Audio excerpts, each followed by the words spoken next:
Bonjour à tous, très heureuse de vous retrouver dans l'émission Contact. Le code de la route change. Plus de droits pour les cyclistes et les piétons, des changements pour les trottinettes et des infractions punies plus sévèrement. Voilà quelques-unes des nouveautés.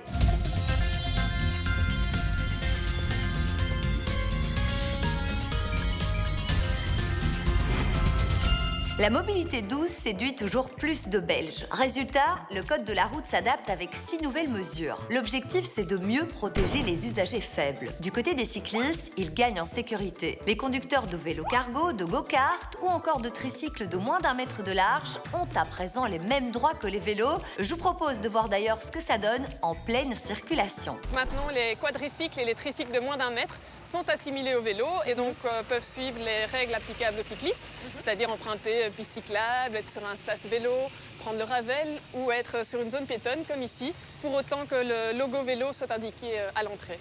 Pour les enfants de moins de 10 ans, aujourd'hui, ils ont le droit de rouler sur un trottoir jusqu'au 10e anniversaire, c'est bien ça? Oui, donc ça c'est 1 an de plus qu'auparavant. Et maintenant c'est quel que soit le diamètre des roues, et donc jusqu'au 10e anniversaire de l'enfant. L'enfant peut rouler sur le trottoir. C'est l'âge auquel ils apprennent à rouler à vélo dans le trafic, à l'école, avec le brevet du cycliste, et ils ont plus de maturité. Il y a aussi quelques nouveautés pour les speed pédélec. Ah oui, donc les speed pédélec sont par exemple autorisés maintenant de rouler à 2 de front, ce qui n'était pas le cas avant parce qu'ils ne sont pas assimilés à des vélos.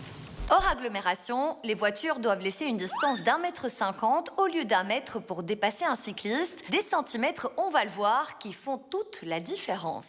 Autre changement du côté du code de la route, il faut savoir que lorsqu'on veut dépasser un cycliste ou un groupe de cyclistes hors agglomération, il faut laisser jusqu'à 1,50 m à présent. Oui, ça a été légèrement modifié. On a agrandi cet espace de 1 mètre à 1,50 m. En agglomération, c'est toujours 1 mètre d'ailleurs. Pourquoi un peu plus hors agglomération? C'est tout simplement parce que dans le sillage d'un véhicule qui roule plus vite, il y a plus de turbulences et ça peut gêner et mettre en danger le cycliste.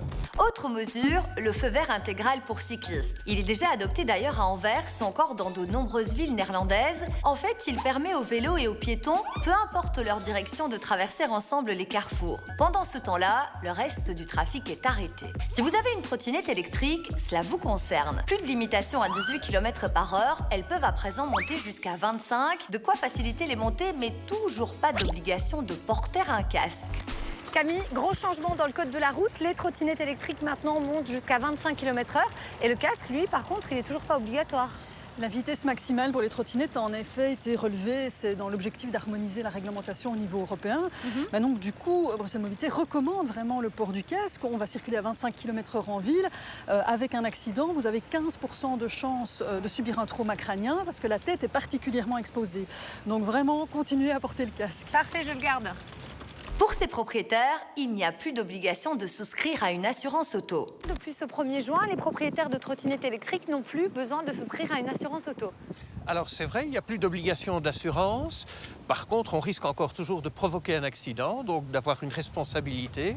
À ce moment-là, une assurance familiale sera là pour indemniser les victimes. Ce n'est pas une assurance obligatoire, mais elle est évidemment indispensable dans des situations pareilles. Alors ça vaut pour les trottinettes, ça vaut pour les skateboards électriques, ça vaut pour les vélos électriques qui roulent tout seuls. Dans tous ces cas-là, plus besoin de carte verte, plus besoin d'assurance auto, une familiale suffit. Des avantages pour les cyclistes, mais aussi pour les marcheurs. Ils doivent emprunter les passages pour piétons s'ils se trouvent à moins de 20 mètres d'un passage et plus à 30 mètres. Vous l'avez vu dans cette émission, les vélos cargo ou encore les tricycles ont les mêmes droits que les vélos. En ville, les enfants de moins de 10 ans peuvent rouler avec leur vélo sur le trottoir et hors agglomération, les conducteurs doivent laisser une largeur d'1,50 m pour dépasser un cycliste. Pour les trottinettes, le code est beaucoup plus flexible, plus d'obligation d'assurance auto et la vitesse y est augmentée jusqu'à 25 km/h. Si vous avez des questions, contactez-nous via les réseaux sociaux. D'ici là, bonne route!